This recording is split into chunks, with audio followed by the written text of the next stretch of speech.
11절까지 같이 교도하도록 하겠습니다. 제가 한 절 읽고 여러분 한 절 읽도록 하겠습니다. 네. 이스라엘 족속이 애굽 고센 땅에 거주하며 거기서 생업을 얻어 생육하고 번성하였더라. 야곱이 애굽 땅에 17년을 거주하였으니 그의 나이가 147세라. 이스라엘이 죽을 날이 가까움에 그의 아들 요셉을 불러 그에게 이르되 이제 내가 내게 은혜를 입었거든 청하노니 내 손을 내 허벅지 아래에 넣고 인애와 성실함으로 내게 행하여 애굽의 나를 장사하지 아니하도록 하라. 내가 조상들과 함께 눕거든 너는 나를 애굽에서 메어다가 조상의 묘지에 장사하라. 요셉이 이르되 내가 아버지의 말씀대로 행하리이다. 야곱이 또 이르되 내게 맹세하라 하매 그가 맹세하니 이스라엘이 침상머리에서 하나님께 경배하니라. 아멘. 네.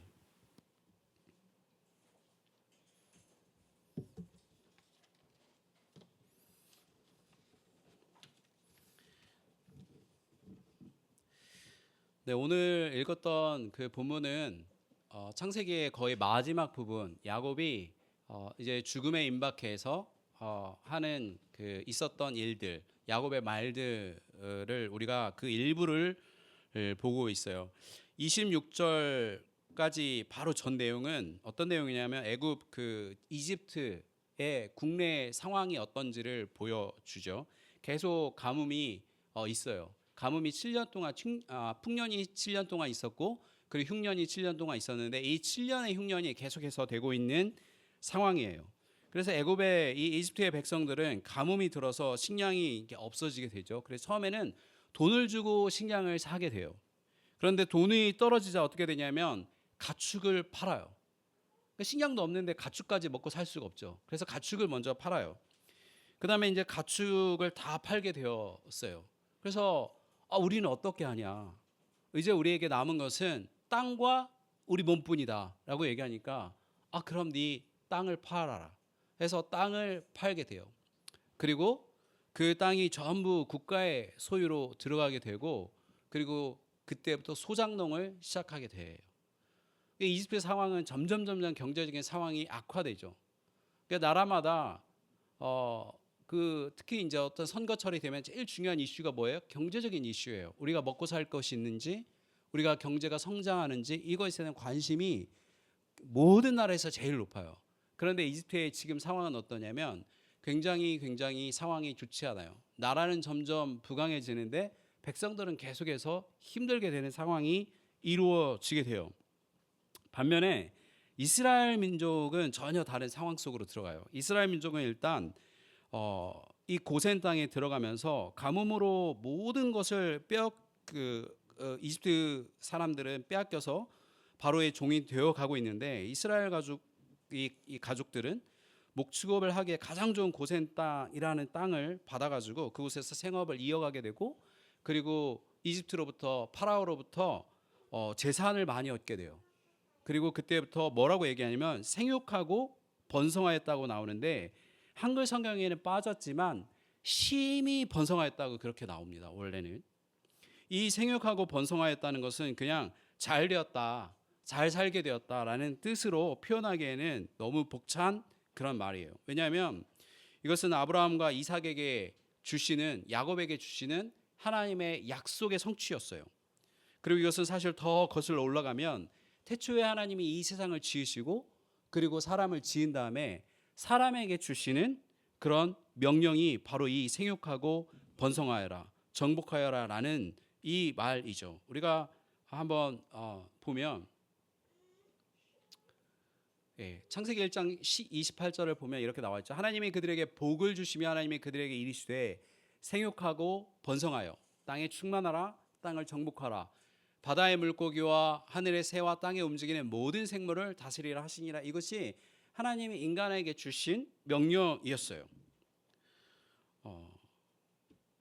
그런데 어떻게 되었죠? 그게 실패예요. 우리 구약을 읽다를 다 하신 분들은 이제 이게 무슨 말인지 눈에 싹싹 들어오기 시작하죠. 실패했어요. 왜 실패했습니까? 죄를 짓고 하나님께 반역하기 시작하자 하나님께서 무엇을 어떻게 하셨냐면 홍수로 이 세상을 심판하셨어요. 그래서 어떻게 됐어요? 인구가 마이너스로 돌아섰어요. 딸랑 노아의 가족 말고 다 죽었어요. 그러니까 생육하고 번성한 것이 아니라 점점점 멸종해 가고 있는 위기 속에서 있었던 거예요. 그게 바로 뭐냐면 하나님 이 홍수의 심판이었어요. 그것을 통해서 하나님께서 무엇을 가르치고 주고 있냐면 바로 이거예요. 그러니까 성경은 당시 인류의 큰 기술의 발전이 있었다는 것을 이야기해요. 두발가인을 통해서 대장간의 기술이 발전했고 그리고 여러 목축업의 발전이 있었다는 것을 알려줘요. 그러나 그런 기술의 발전이나 지식의 축적이나 많은 돈이 결코 생육하고 번성하는데 상관이 없다는 것을 하나님이 보여주세요. 그래 하나님 말씀에 순종하지 않고 자기 마음대로 사는 인생은 생육하고 번성하는데 실패할 뿐만 아니라 완전히 몰락한다는 것을 하나님의 역사 속에서 우리 가운데 똑똑히 각인시켜 준 것이 바로 심판, 그 홍수의 심판이죠. 그럼에도 불구하고 사람들은 홍수의 심판 이후로도 변하지 않아요. 성경은 분명히 얘기하는데 매 맞고 변하는 인간이 없다는 것이 성경의 결론이에요. 그래서 그들은 다시 바벨탑을 쌓고 땅에 충만하고 정복하라는 명령을 어기고 또 모이기 시작해요. 그래서 우리가 하나님보다 더 위대한 걸 보여주자 그래서 탑을 쌓아요. 그것이 바로 인간의 모습이죠. 인간들이 이렇게 실패를 반복하자 하나님은 본격적으로 움직이기 시작하는데 첫 시작이 뭐냐면 아브라함을 부른 거예요. 아브라함을 부르셔서 그 명령, 생육하고 번성하라는 명령을 약속으로 바꿔주세요. 내가 생육하고 번성하도록 해줄게 라고 하나님께서 약속을 하십니다. 그래서 하나님께서 스스로 명령을 이루어 주시겠다고 이렇게 약속을 하시죠. 주체적으로 움직이면서 내가 하겠다고 하나님께서 선언한 거예요. 그리고 온 세상을 향해서 하나님이 부르신 이 보잘것없는 한 아브라함을 통해서 그 자손이 어떻게 생육하고 번성하는지를 보여줘요. 그런데 기대하고 봤더니 너무 실망스러운 모습만 있어요. 딸랑 생육하고 번성한다고 해놓고 딸랑 이삭 하나 딸랑 줘요.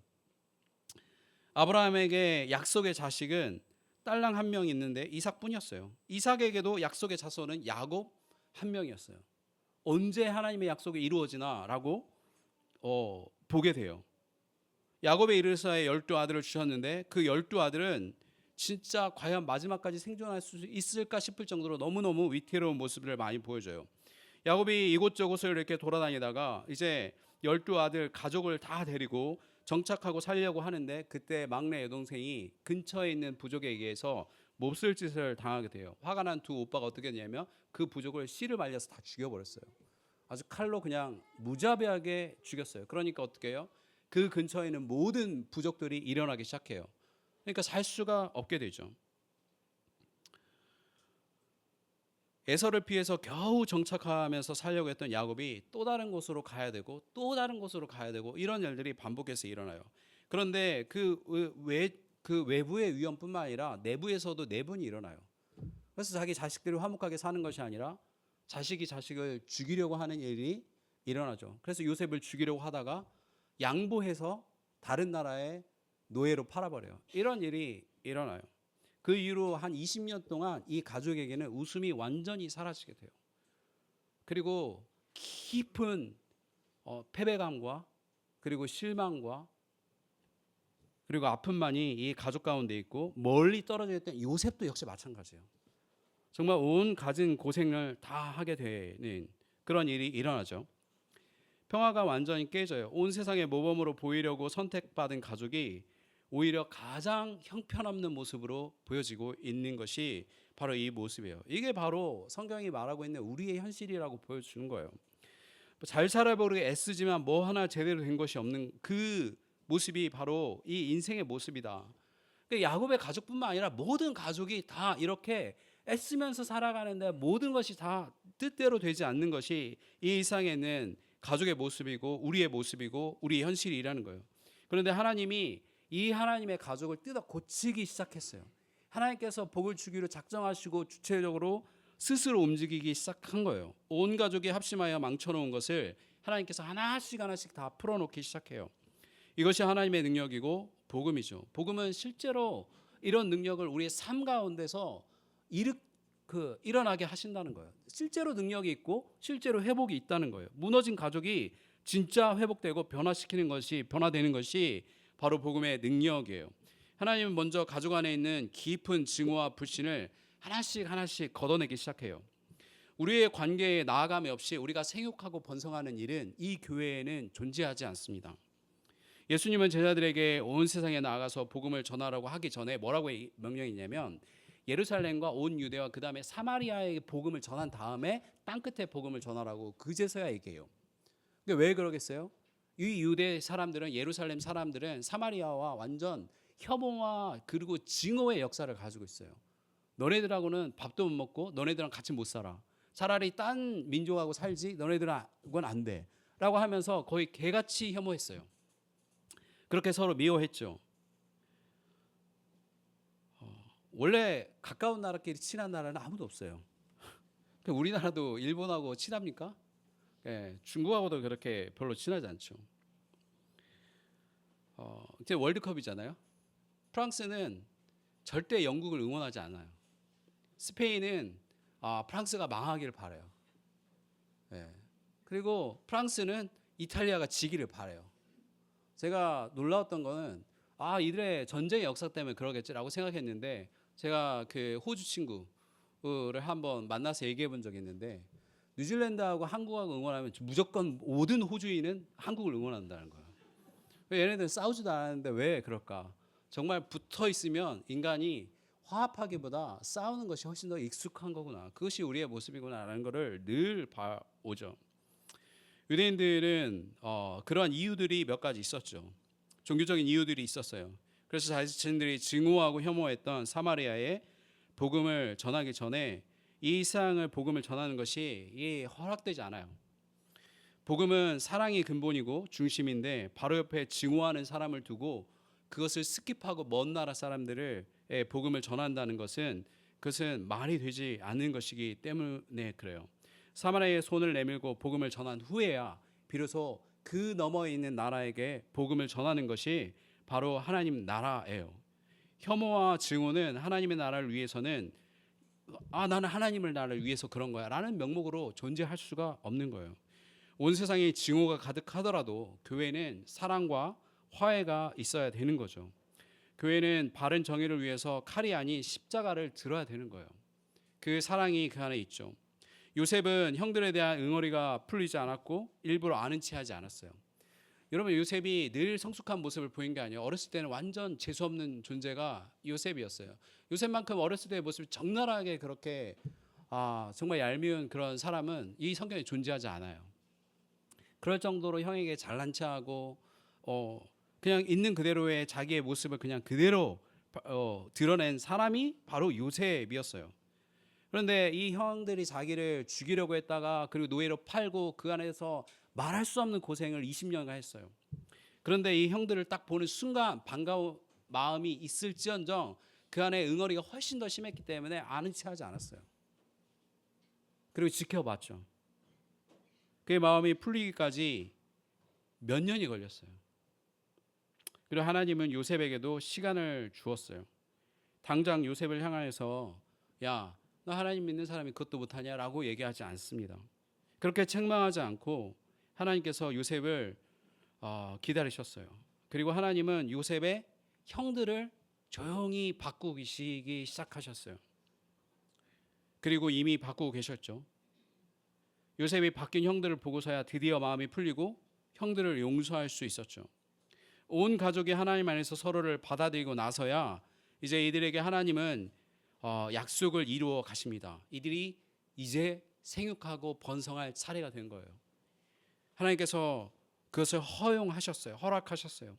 요셉을 팔고 나서 요셉은 요셉대로 고통스러운 시간을 보내고 형들은 형들대로 지옥 같은 시간을 보내고 야곱도 마찬가지였죠. 그들 모두는 각자의 자리에서 변화되었고 또 성장했어요.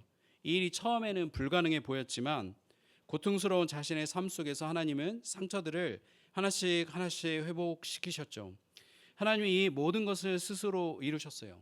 이 안에 어느 누구도 착한 사람은 없어요. 요셉도 그렇지 않았고 야곱도 그렇지 않았고 그 형들도 그렇지 않았어요. 오직 하나님 한 분만이 선하셨고 하나님 한 분만이 선한 길로 이끄셨고 모두가 그것을 볼 수 있었어요. 하나님이 하셨구나. 하나님이 이 일을 이루셨구나. 우리 가족을 회복하셨구나라는 것을 보게 하셨어요. 그 다음에 우리가 이 다음 그 구절에 야곱이 애굽 땅에 17년을 거주하였으니 그의 나이가 147세라. 저는 이것을 보면서 되게 이 문구가 눈에 너무 많이 들어왔어요. 그래서 이 본문을 가지고 설교를 해야겠다는 생각도 사실 이 구절 때문에 그랬어요. 야곱이 애굽 땅에 온 지 17년의 시간이 흘러갔어요. 순식간에 흘러갔죠. 17년에 대한 기록이 거의 없어요. 야곱은 그 안에 처음에 와서 했던 말 말고는 한 말이 없습니다. 그의 인생에서 아무런 걱정이 없는 시기였어요. 그렇죠? 지금까지 작은 가족으로 큰 나라나 족속들 사이에서 눈치 보면서 이 생존을 위해서 살아야 했는데 이제는 애굽이라는 최강대국의 보호 아래서 살게 되었고, 그리고 온 세상이 기근이었는데도 이스라엘 가족은 풍요 속에서 살았어요. 야곱의 아들 요셉은 애굽에서 두 번째로 높은 왕 다음으로 가는 총리였고, 가장 사랑하는 아들 요셉이 죽은 줄 알았던 때가 그때가 17살이었죠. 근데 17살까지 이 야곱이 요셉을 키웠다면 이제는 17년 동안 이 요셉이 야곱을 돌본 거예요. 그 시간을 하나님께서 허락하셨어요. 그런데 성경은 한 절로 이 모든 시간에 대해서 자세한 내용이 없이 그냥 한 절로 쭉 끝내버려요. 뭘 원했는지, 얼마나 행복했는지, 그리고 얼마나 누렸는지 그런 거 설명하지 않습니다. 성경의 저자가 야곱이 하고 싶은 말을 끊어버린 게 아니라 성경은 야곱의 마음과 함께 흘러가요. 야곱도 그 17년 동안의 삶을 그 한 절 외에는 아마 적고 싶은 것이 없었기 때문에 성경도 적지 않았을 거예요. 야곱은 이제 곧 죽을 때가 가까웠다는 것을 깨달았어요. 그리고 그 후에 며칠 또는 아마 몇 주간의 이야기가 이 몇 장에 걸쳐서 나타나는데 2장 좀 넘어서 나타나는데 47장의 후반부부터 49장까지 길게 적어놓죠. 17년간의 시간을 한 절로 적어놓은 것과는 굉장히 대조적으로 이 짧은 며칠간의 어떤 며칠 또는 몇 주간의 이야기를 굉장히 자세하게 적어놔요. 17년의 시간보다 더 중요한 것이 죽음에 임박한 이 며칠이기 때문에 그래요. 이것이 하나님 나라의 지혜가 있는 사람과 이 이상에 속한 사람의 근본적인 차이예요. 이 이상에 속한 사람들은 이 17년을 위해서 평생을 살아요. 이 17년을 누리기 위해서 평생을 살고 그 17년이 무엇보다 소중하며 이제 죽어가는 시간이 너무 야속하기만 하죠. 17년이 아니라 70년이 되기를 바라면서 살게 돼요. 하지만 하나님의 사람에게는 지금부터가 제일 중요한 시간이에요. 그리고 그렇기 때문에 지금부터 제일 길게 얼마 안 되는 며칠의 시간을 가장 자세하게 적어놔요. 17년의 시간은 하나님께서 주신 것으로 충분해요. 그것이 짧든 그것이 길든. 그리고 설령 더 적은 시간을 주셨더라도 그것이 크게 상관없었을 거예요. 왜냐하면 은혜로 주어진 시간이기 때문에 그렇고 그렇게 받아들이기 때문에 그래요. 야곱은 죽음이 임박하자 그가 해야 할 일을 시작하는데 히브리서 기자는 야곱이 했던 일을 두 가지로 이야기합니다. 그것이 뭐냐면 이거예요. 믿음으로 야곱은 죽을 때 요셉의 각 아들에게 축복하고 그 지팡이 머리에 의지하여 경배하였으며, 이렇게 이야기하면서 야곱이 어떻게 믿음으로 살았는지를 두 가지로 얘기해요. 야곱이 얼마나 굉장히 147살에 죽었어요. 그런데도 불구하고 수많은 일들이 있었지만 히브리서 기자는 딱 두 가지만 얘기해요. 이 두 가지를 이야기합니다. 첫 번째로 야곱이 믿음으로 했던 한 가지는 12지파의 시작이 될 이 이스라엘 이 민족의 12지파의 시작인 자신의 12아들에 대한 축복이었어요. 이제 야곱은 자신의 임의대로 내가 하고 싶은 대로 축복하지 않아요. 하나님께서 이 아이들에게 보여주신 것을 그대로 이야기하기 시작해요. 하나님께서 너희들에게 이런 것을 보여줬는데 이러한 삶을 살 것이다라고 이야기하는 것이 야곱이 이 12아들에 대한 축복이에요. 하나님께서 각자의 아들에게 어떤 미래를 주시고 또 어떤 축복과 경고를 주시는지 명확하게 이해하기 시작했어요. 그리고 이제는 단지 아버지로서 아들에게 주는 그런 막연한 바람이 아니라 하나님이 앞으로 엄청나게 생육하고 번성하되 하나님의 백성 이스라엘 12지파의 조상들에게 하는 메시지로 전달하는 거예요. 그냥 나의 잘 살았으면 좋겠다는 가족의 입장에서 이야기하는 것이 아니에요.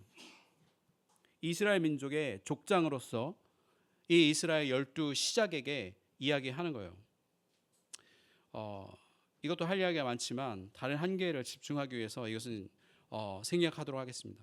히브리에서 나오는 이 이야기, 그 지팡이 머리에 의지하여 경배하였으며 이거는 우리가 읽었던 창세기 47장 31절의 마지막 부분을 따온 건데, 마지막 부분에는 지팡이라고 얘기하지 않고 침상 머리에 의지하여 경배하였으며 이렇게 나와요. 왜냐하면 이게 이 번역이 이렇게 보면은 침상이고 이렇게 보면 지팡이이기 때문에 그래요. 그런데 우리가 좀 더 정확하게 보려면 이걸 지팡이로 해석하는 것이 좀 더 낫다고 저는 생각해요. 그리고 이 본문 자체가 그 우리가 읽었던 창세기 47장 마지막 부분을 떼어온 것이기 때문에, 인용한 것이기 때문에 그래요. 어쨌든 이 부분은 오늘 읽었던 야곱의 유언 부분과 관계가 있는데, 야곱은 자신의 그 장래에 대해서 이야기해요. 요셉과 한번 이번에 이야기하고, 그리고 또 나중에 죽기 직전에 12아들이 있는 곳에서 또 한번 이 이야기를 자세하게 이야기해요. 야곱은 죽음이 임박해 왔다는 것을 딱 알자 제일 먼저 한 일이 자신의 장래에 대한 이야기를 이렇게 요셉과 상의한 거예요. 그는 장래를 어떻게 치를 것인가는 아무런 관심도 없었어요. 뭐 미라를 만들건 뭐 그런 거는 아무런 관심이 없었어요. 그의 관심은 딱 어디에 장래하는 거예요. 첫 번째, 절대 이집트에 장래하지, 애굽에 장래하지 말아라. 이곳에 나를 묻지 말아라고 하는 것이 야곱의 유언의 첫 번째 유언이었습니다. 그는 이집트에서 17년을 살았죠. 지금까지 수도 없이 고생했던 삶과 다르게 어떤 부족함도 없이 어떤 위협도 없이 오직 평화롭기만 한 17년이었어요. 그러니까 유목민으로 살아왔던 그의 삶과는 다르게 풍요롭게 그지없었고, 그가 원하는 것은 뭐든지 요셉에게 말만 하면 얻을 수 있었어요. 그리고 왕 밑으로는 그에게 함부로 대하는 그 어떤 사람도 없었어요. 그런데 그는 단 한 번도 그 애굽이 그의 집이라고 생각해 본 적이 없어요. 이 풍요로운 땅이 내 집이 아니다. 나는 나그네 길이다 라고 생각한 거예요. 그냥 임시로 사는 곳이었고 언젠가는 떠나야 할 곳이라고 생각하면서 살았어요. 이곳을 자신의 행복의 근거지라고 생각해 본 적도 없고, 그의 시선이 이곳에 머문 적이 없어요. 그는 항상 먼 곳에 바로 자기의 아버지와 자기의 할아버지 아브라함과 이삭이 장래 지냈던 곳, 묻혔던 그 곳, 약속의 땅에만 그 시선이 머물러 있었다는 거예요. 그렇기 때문에 그는 애굽에 나를 장사하지 말아라 라고 먼저 이야기합니다. 이것이 야곱이 달라진 점이에요. 그는 그의 삶이 어떠냐면 어떻게 쓰든지 복을 얻기 위해서 수단과 방법을 가리지 않았어요. 그는 형도 속였고 아버지도 속였어요. 그는 자신이 가지고 싶은 것이 있으면 어떻게 쓰든지 그것을 얻고자 하는 집념도 있었어요. 그가 라헬을 사랑하지 어떻게 했습니까? 그 성경에 뭐라고 얘기냐면 7년을 며칠처럼 살았다고 했어요.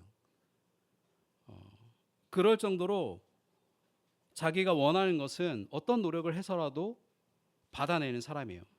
라반에게서 악착같이 자기에게 빚진 임금을 다 받아냈어요. 그리고 하나님과 대결하여서 형으로부터의 안전에 대한 약속을 받아냈죠. 그런데 그는 그렇게 자신의 힘으로 살아온 전형적인 자수성가형 스타일의 사람이었어요. 그는 자신의 딸이 그렇게 몹쓸 짓을 당했음에도 불구하고 분노하기는커녕 주변 민족들로부터의 안전을 제일 먼저 걱정한 사람이 그였어요. 그에게는 많은 약점들이 있었죠. 그는 성숙하게 사람들에게 대하는 방법도 잘 몰랐어요. 그러니까 노련하지가 않았던 사람이에요. 자신을 숨기지 않았고, 그래서 그는 라헬을 끝까지 그냥 노골적으로 편애했고, 그리고 요셉을 끝까지 편애하면서 살았어요. 그러니까 형들의 분노를 낳게 했죠. 그런 그냥 미숙한 사람이에요. 그런 그에게 성경은 단 한 번도 하나님이 책망했다는 이야기를 본 적이 없어요. 하나님은 그가 두려울 때마다 대신 나타나셔서 약속을 주셨어요. 두려워하지 말아라. 내가 너를 지킨다. 너에게 복을 줄 사람이다. 복을 줄 존재다. 하나님이다. 라고 하는 것에 대해서 계속해서 야곱에게 알려주고 또 알려줬어요. 야곱은 쉽게 변하는 인간이 아니었죠. 그는 다른 모든 가족이 죽어가는 상황에서도 이 베냐민이 혹시 해를 당할까 봐 걱정해서 그냥 가족이 굶어 죽는 위협 가운데 있는 것도 내버려둔 사람이에요. 그러다가 어쩔 수 없이 항복하게 되고 말았죠. 야곱은 어쩌면 저는 이렇게 보면서 굉장히 소심하고 겁이 많은 그런 사람이었다는 생각이 들 때가 많아요. 하나님께서 야곱이 위태로울 때마다 나타나셨지만 야곱은 스스로 하나님을 찾을 때가 거의 없었어요. 하나님께서 부르시면 네 하고 따라갔죠. 그런 그가 17년을 왕처럼 살면서 어떤 한 줄도 이야기하지 않아요. 이게 나의 인생의 목표였다라고 말하지 않아요. 그러다 이제 그가 하는 모든 말들은 오로지 하나님과 동행한 사람만이 이야기할 수 있는 것들이었죠. 날 이집트에 묻지 말아라. 17년 동안 산 것으로 충분하다. 난 이 풍요로운 이집트보다 애굽보다 더 갈망하는 것이 있는데, 이제 그에게 새로운 지혜가 임했죠. 사람들이 바라는 것과 전혀 다른 것들을 바라기 시작했어요. 제가 이것들을 이 어떤 풍요로운 그 나라에 대한 어떤 갈망 같은 것들을 제가 미국에 살면서 좀 느낀 적이 있어요. 미국에서 4년 동안 공부하면서 제가 어떤 이야기를 들었냐면 미국이 선교사의 무덤이라는 거예요. 그래서 왜 그런가 봤더니 정말 이게 제3세계에서 되게 고생하고 그 아이들 교육도 제대로 못 받고 있다가 미국에 이렇게 오게 되면 모든 것이 달라지고 풍요롭고 그리고 모든 것이 다 넉넉한 그 땅에서 정말 그들이 살다가 다시 선교지에 가려고 하는데 그 쉽지 않다는 거예요. 그러니까 저도 제 주위에서 같이 공부하는 학교에서 여러 명 저도 이제 선교단체에 있다가 안식년으로 이렇게 오게 됐는데 같이 일했던 사람들 이렇게 몇 명을 알아요. 그분들이 공부하다가 이제 자식들이 그 안에 정착하게 되자 다시 돌아가야 되는데 돌아가지 않고 이곳에서 먼저 일자리를 알아보는 것을 봤어요. 아, 정말 저는 그 미국 그에서 한 4년 살면서 처음에는 그냥 되게 무시하면서 이렇게 살았는데 나중에는 이 땅이 바벨론이구나 라는 생각을 하게 됐죠. 정신 똑바로 차리고 살아야겠다라는 생각을 정말 나중에 이렇게 하게 된 것 같아요. 그러니까 우리가 얼마든지 그럴 수 있죠. 그런 빡빡하게 살다가 모든 것이 넉넉하고 여유롭고 그러한 삶을 살다 보면 거기에 젖어 들어가게 돼요. 그럼에도 불구하고 야곱이 그 안에 젖어 들어간 것이 아니라 야곱은 새로운 것을 보기 시작하죠.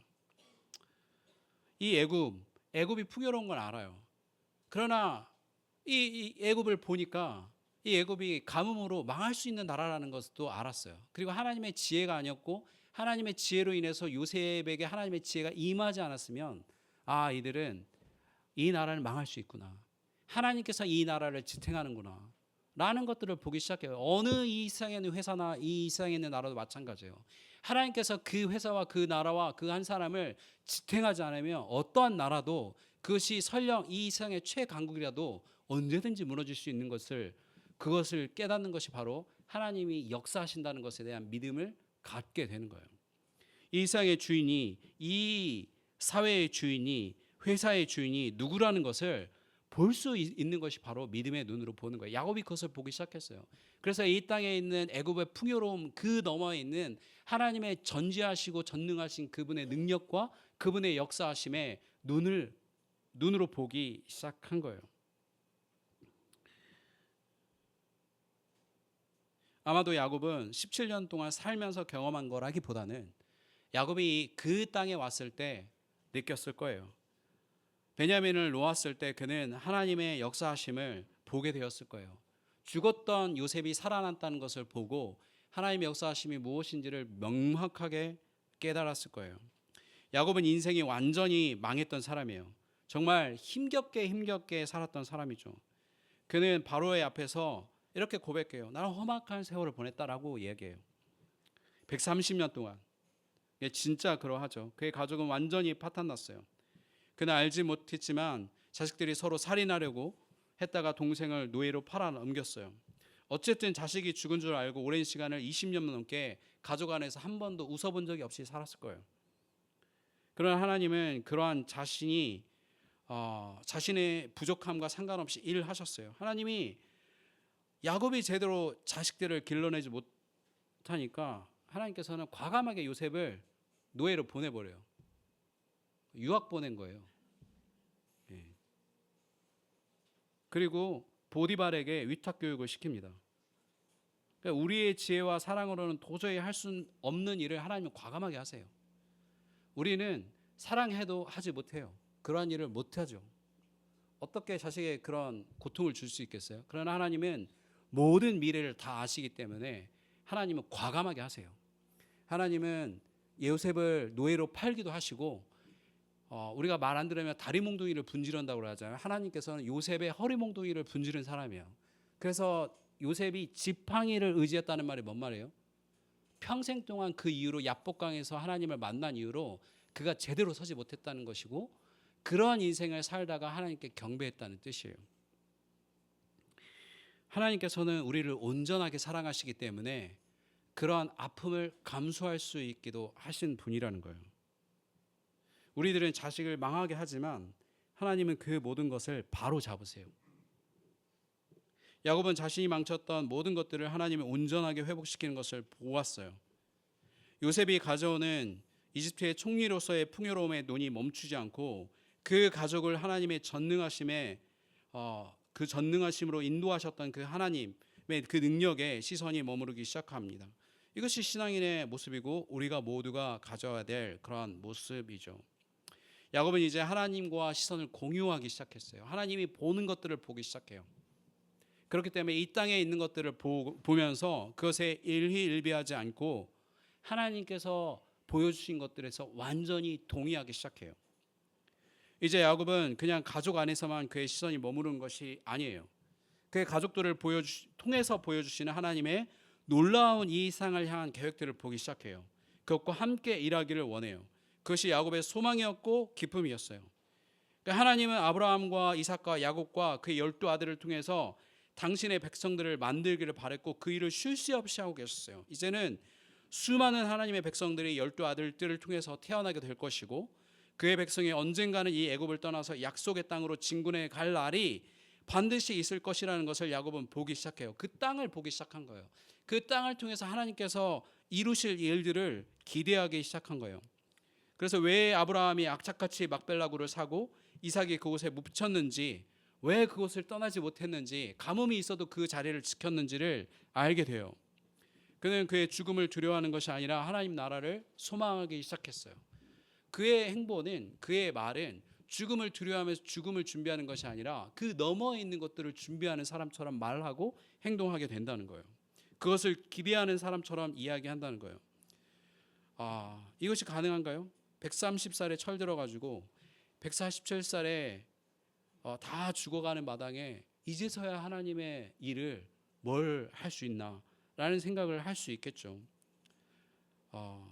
그러나 그렇지 않다는 거예요. 그는 그의 소망을 아들들에게 전달했어요. 이 이야기를 요셉이 있는 데서, 그리고 12아들이 있는 데서 전달했어요. 그러자 요셉도 죽음이 임박해서 뭘 얘기하냐면, 나의 해골을 들고 너희들이 반드시 이 애굽 땅을 떠나서 너희들의 하나님의 나라를 이룰 텐데 그때 내 해골 들고 나가줘라, 꼭 나가라 라고 약속하게 돼요. 그래서 이 이야기가 400년 동안 멈추지 않고 이 자손 가운데 계속해서 이 믿음이 흘러가게 되는 거예요.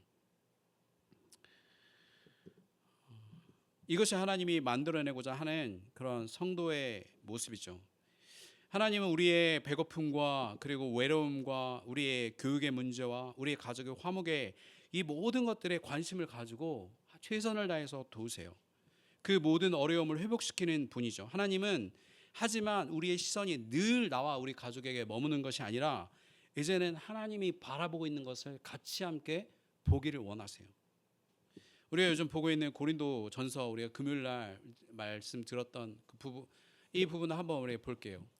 형제들아, 내가 이 말을 하노니 그때가 단축하여진 고로 이후부터 안에 있는 자들은 없는 자 같이 하며 우는 자들은 울지 않는 자 같이 하며 기쁜 자들은 기쁘지 않은 자 같이 하며 매매하는 자들은 없는 자 같이 하며 세상 물건을 쓰는 자들은 다 쓰지 못하는 자 같이 하라. 이 세상의 외형은 지나감이라. 이렇게 얘기하고 있죠. 분명 우리에 있어서의 우리의 삶은 되게 중요해요. 하나님께서 그것을 소홀하게 다루기를 원하지 않고, 그리고 최선을 다해서 우리가 우리의 가족을 섬기기를 바라고, 그리고 결혼 문제에서 다루기를 바래요. 그렇지만 이 모든 것들이 바울이 이야기하는 것은 다 지나가는 거라는 거예요. 영원한 것이 아니라 다 지나가는 것이라는 거예요. 그렇기 때문에 가족의 행복이 결코 우리의 최종 목적지가 아니에요. 우리가 최선을 다해서 섬기지만 이 안에만 우리의 시선이 머물고 우리 나와 그리고 우리 가족 이 안에 이렇게 머물러 있는 것이 아니라 더 중요한 하나님과의 관계와 하나님께서 이 너의 가족뿐만 아니라 그 너머에 있는 이 세상을 향한 하나님의 계획과 하나님의 일에 대해서 너희도 같이 손을 잡고 관심을 가지고 나와 동역하자라고 이야기하고 있다는 거예요. 네. 야곱이 또 이르되 내가 맹세하라 하매 그가 맹세하니 이스라엘의 침상머리에서 하나님께 경배하니라. 네. 믿음으로 야곱은 죽을 때 요셉의 각 아들에게 축복하고 그 지팡이 머리에 의지하여 경배하였음에, 이 마지막에 우리에게 보여주신 거 마지막에 뭡니까? 하나님께 경배하는 거예요. 온 세상이 하나님 앞에 경배하고 그 시작에 이스라엘이 먼저 경배하고 그리고 그것이 확장되어서 같이 함께 경배하는 거예요. 지팡이 머리에 의지하여 경배합니다. 우리가 경배하는 다른 어떤 일들은 우리의 온전한 몸이 있어야 할 수 있는 것들이 있을지 모르겠어요. 그러나 하나님께 경배하는 것은 우리의 온전한 지혜와 우리의 능력과 우리의 건강을 가지고 하는 게 아니고 지팡이에 의지해서 하는 거예요. 내가 스스로 의지할 것이 없어서 하나님께서 이 부러뜨려 놓은 이 뼈, 이 중심, 그렇기 때문에 내가 지팡이에 의지해서 내가 의지할 것이 없습니다라고 하나님께 나아가는 것이 바로 그것이 경배예요. 경배는 우리의 능력과 우리가 가진 것으로 가는 것이 아니라 우리의 아무것도 없음과 하나님께 의지할 것이 없다는 것에 대한 명백한 확증을 가지고 주님, 나는 주님 없으면 살 수 없어요. 주님만 경배합니다라고 나아가는 거예요. 이것이 야곱의 맨 마지막에 보여준 거예요. 하나님, 나 이 땅에 있는 거 그거 중요한 줄 알고 살았는데 하나님께서 보여준 거 보니까 그거 아무것도 아니더라고요. 하나님께 경배하고 그리고 이 온 이스라엘에 경배하고 온 세상이 같이 하나님께 주님 앞에 경배하는 것이 그것이 가장 중요한 가치라는 거 이제 알겠어요 라고 마지막에 정말 일어나기 힘든 그 몸을 일으켜서 죽기 전에 일으켜서 지팡이를 의지해서 하나님께 경배하는 모습을 보여준, 그것이 바로 야곱이 보여준 믿음이라고 히브리서 기자가 이야기하고 있어요. 우리의 소망이 우리 하나님에 대한 소망이 있기를 바랍니다. 정말 우리가 애써서 가족을 세우고 그 가족을 섬기고 그렇게 섬겼던 그 가족이 함께 공동체를 이루고 그 다음에 온 세상을 향해 나아가는 그런 어울림 성도가, 어울림 교회가 되기를 진정으로 또 축복합니다. 그리고 우리 모두가 죽기까지 우리의 능력에 의존하는 것이 아니라 정말 지팡이에 의존해서 하나님이 무엇을 주든 간에 하나님을 향한 경배하는 그 마음을 잃지 않기를 우리가 모두 함께 가지기를 또한 소망합니다. 우리 같이 기도하고 마무리하도록 하겠습니다. 우리 잠시 좀 기도하는 시간을 가졌으면 좋겠습니다. 우리의 소망이 어디 있는지 우리가 보았으면 좋겠습니다. 정말 이 이상에 바라보는 17년의 그 풍요로운 이 애굽을 보는 것이 아니라 하나님이 아직 보여주지 않은 그 나라, 완성되지 않은 그 하나님의 나라에 대한 소망을 품는 그런 성도가 되기를 우리가 소망했으면 좋겠습니다. 우리가 우리를 의지해서 우리가 더 탁월한 능력을 달라고 이야기하는 것이 아니라 하나님께 의지하는 마음을 달라고, 하나님께 경배하는 마음을 달라고 우리가 좀 그렇게 기도했으면 좋겠습니다. 우리가 평생을 주님을 경배하며 살아가고 마지막에 우리가 그렇게 지팡이에 의존해서 하나님께 경배하는 것으로 인생을 마치는 그러한 사람이 되기를 우리가 좀 소망했으면 좋겠습니다. 우리 같이 함께 기도하겠습니다. 하나님 아버지, 정말 주님께서 아버지 야곱을 통해서 보여준 삶을 우리가 보았습니다. 하나님, 정말 보잘것없는 우리 인생 가운데 모든 것이 실패뿐이 없는 인생 가운데 하나님께서 모든 것을 다 고치시고 회복시켰습니다. 하나님, 우리가 아버지 주님 안에 우리의 모든 것들을 회복시키는 그 주님을 바라보고 주님의 능력을 바라볼 수 있도록 인도하여 주시고, 우리가 그 안에만 머물러 있는 것이 아니라 하나님 그 너머에 있는 하나님께서 우리뿐만 아니라 온 세상을 향한 하나님의 계획도 동일하게 볼 수 있게 하여 주시고, 그러한 모습으로 우리가 아버지 이 세상을 바라볼 수 있도록 인도하여 주시기를 소망합니다. 하나님, 우리에게 아버지 하나님의 마음을 허락하여 주시옵소서. 하나님, 우리에게 하나님의 은혜를 허락하여 주시기를 진짜로 소망합니다. 하나님, 역사하여 주시고 우리에게 소망을 허락하여 주시옵소서. 하나님, 우리가 주님께 맡겨드립니다. 그러한 것에 우리의 마음을 빼앗기지 않도록 인도하여 주시옵소서. 하나님, 우리의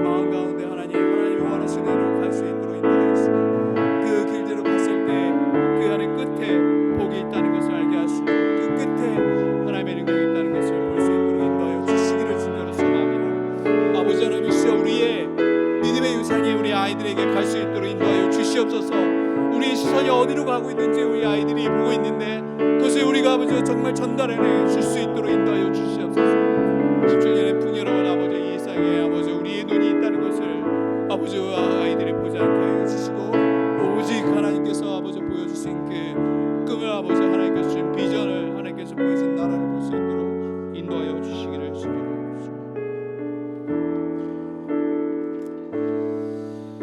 같이 함께 이어서 공동기도문에 있는 제목들을 가지고 함께 기도했으면 좋겠습니다. 1번, 2번, 3번을 위해서 같이 기도했으면 좋겠습니다. 한국교회를 위해서 그리고 한국 사회를 위해서 기도했으면 좋겠습니다. 또 세계와 북한을 위해서 기도했으면 좋겠습니다. 특히 이 한국 사회가 정말 이 땅에 증오와 그런 불신과 서로에 대한 그런 혐오가 있는 것이 아니라 화해와 사랑과 그리고 화합이 우리 교회를 통해서 이루어질 수 있도록 우리 좀 같이 좀 기도했으면 좋겠습니다. 우리 같이 기도하겠습니다. 하나님 아버지, 한국 교회를 위해서 기도합니다. 이 땅의 교회가 하나님의 말씀을 귀 기울여 듣게 하시고 당신의 말씀에 순종하며 골방에서 무릎을 꿇고 기도하는 성도로 가득하게 하여 주십시오. 교회가 기뻐하는 자들과 함께 기뻐하게 하시고 우는 자들과 함께 울게 하여 주십시오. 교회와 성도들이 믿음으로 자기 십자가를 지게 하시고 이를 통해 소망이 없는 자들이 회복하는 것을 보게 하시며 세상의 복음의 능력을 선포하게 하옵소서. 하나님 아버지, 한국 사회를 위해서 기도합니다. 인종과 지역과 성별과 나이와 생각의 차이로 찢긴 이 사회에 미움과 증오가 물러나게 하시고 오래 참으며 서로를 존중하는 넉넉한 마음을 회복하게 하여 주시옵소서. 경쟁적인 사회 속에 매몰되어 불안과 절망 속에 살아가는 이들에게 내 것을 함께 나누며 서로 격려하는 건강한 나라가 되게 하여 주시옵소서. 하나님 아버지, 세계와 북한을 위해 기도합니다. 전쟁과 질병, 기후위기로 많은 사람들이 고통받고 있습니다. 그들의 고난 가운데 절망하지 않도록 긍휼을 베풀어 주십시오. 여전히 믿음을 지키며 활동하고 있는 북한의 지하 교회들이 하나님의 보호하신 가운데 복음을 전할 수 있도록 지켜주시고 속히 그 땅에 복음의 문이 활짝 열리게 하여 주시옵소서.